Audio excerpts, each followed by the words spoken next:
जिस तरह से गाइस मैंने आपको फर्स्ट चैप्टर के मोस्ट इंपोर्टेंट टॉपिक और उसके मोस्ट इंपोर्टेंट क्वेश्चंस क्या बनते हैं वो मैंने बताया।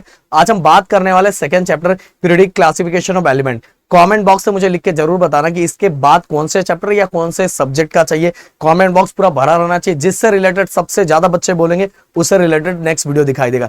इसी वीडियो को अगर आपको डिटेल में देखना है, समझना है, तो मैं अपना वीडियो का लिंक डिस्क्रिप्शन में दे रहा हूं, पहले जाके वीडियो को सुन लो, लेक्चर्स को समझ लो, इसके बाद ये आके देखो। अगर आपको बहुत टेंशन आता होगा ये चैप्टर का तो प्लीज एक बार मेरा वीडियो जरूर देखना। इस बार 2025 में हमारा टारगेट है कि हम साइंस फिर से आपको बेहतरीन और अच्छे तरीके से बना के दे, इसीलिए आप लोग का प्यार बना रहना चाहिए। इस वीडियो को लोगों तक शेयर करो कि मुझे लगे कि बोर्ड एग्जाम 2026 देने वाले बच्चों का भी प्यार बहुत ज्यादा मिल रहा है।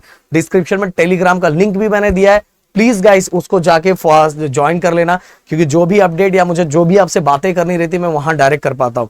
तो पीरियोडिक क्लासिफिकेशन ऑफ एलिमेंट, इसके अंदर गाइस स्ट्रेट फॉरवर्ड में आपको डायरेक्ट बता सकता हूं। ये बस इतना देख के मैं डायरेक्ट बता सकता हूं कि आपको क्या क्या पढ़ना है। चलो मैं एक चीज और आपको दिखा देना चाहता हूं। देखो ये मेरे खुद के ऑफलाइन क्लास का, ये हमने एकदम प्यारा सा नोट्स बनाया। इवन जो मेरे ऑनलाइन बैच चलते हैं लास्ट के टाइम, दंगल बैच जो पूरे महाराष्ट्र में सबसे ज्यादा फेमस है, तो गाइस उन बच्चों के लिए बनाया। जल्दी ही हमारे ऐप पे ये वाला हम लोग नोट्स लॉन्च करने वाले हैं। जो बच्चे बस ये नोट्स को देख के ना भाई उनको पढ़ने में मजा आ जाता है और फटाक से चीजों को खत्म कर देते हैं। देखो लाइट यहाँ चला गया, बट जो बातें मुझे रखनी है, चलो मैं फटाक से, क्योंकि बारिश बहुत हो रहा है तो बातें मैं जरूर रख सकता हूँ। मुझे तो बस मेरी बातें आप तक जानी चाहिए। अब पीरियोडिक क्लासिफिकेशन एलिमेंट अगर मैं बात करूं, सबसे पहले डोबेरान एंड ट्राइड्स। इसके अंदर डोबेरान का लॉ के साथ एक ट्राइड का डेफिनेशन और एक एग्जांपल, बस इतना ही आपको याद रखना है।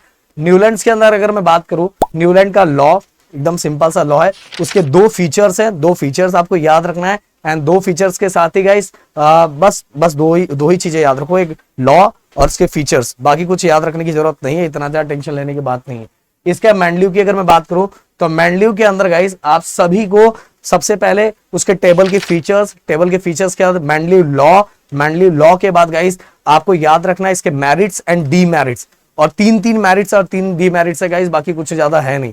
इसके बाद मॉडर्न पीरियोडिक टेबल के अंदर गाइस पूरा का पूरा ये जो टेबल है, ये पूरा का पूरा जो टेबल है, ये आपको सिस्टमैटिक वे में अच्छे से पता रहना चाहिए।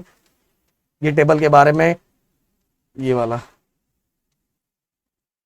ये ब्लॉक वाइज, फिर इसके बाद ग्रुप वाइज, पीरियड वाइज, फिर इसके बाद बॉटम में कौन सा है, उसके अंदर कौन सी सीरीज है, ये सभी कुछ चीजें आपको पता रहना चाहिए। इवन गाइस टेंशन मतलब मैंने अपने चैनल में बहुत बेहतरीन तरीके से इसको समझाया, बताया। आप वीडियो देख लोगे तो भी समझ में आ जाएगा, या तो कुछ ही दिनों पे हमारे ऐप पे दंगल बैच लॉन्च होगा, उसमें आप कुछ ही टाइम के अंदर बहुत अच्छी तरीके से कर लोगे। 10th इतना भी डिफिकल्ट नहीं है। अब ये हो गया। इसके बाद गाइस बहुत सारे बच्चे ना ये पीरियोडिक ट्रेंड्स का क्वेश्चंस का बहुत टेंशन लेते हैं। मैंने बोला भाई इसके अंदर बस क्या याद रखना पता है, बस ये एटॉमिक साइज की 3 लाइनें हैं कि एटॉमिक साइज किस तरह से डिसाइड किया जाता है। मैं थोड़ा बड़ा कर दूं, हो सकता है आपको दिखे। एटॉमिक साइज किस तरह से डिसाइड किया जाता है, उसका यूनिट क्या होता है, ये आपको पता रहना चाहिए।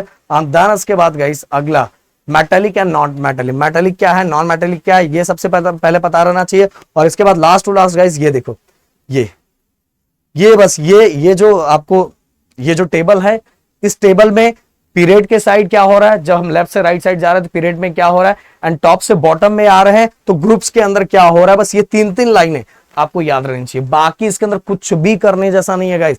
और सबसे सिंपल चैप्टर मैं बोलूं, ये तो स्ट्रेट फॉरवर्ड है, इसके अंदर क्या ही करना। और इसके अलावा जो हमारे नवनीत के डाइजेस्ट या हमारे टेक्स्ट बुक के अंदर जो भी गिव रीजंस है, जो भी मतलब ये समझ लो जो नवनीत डाइजेस्ट के अंदर या 21 के अंदर इससे रिलेटेड जो गिव रीजंस है, बस वो करो, और जो मैंने लॉ बताया वो। और इसके अलावा इस चैप्टर में से कुछ भी आने वाला नहीं है दोस्तों। तो मिलते हैं नेक्स्ट वीडियो में। Thank you so much guys, जय हिंद दोस्तों।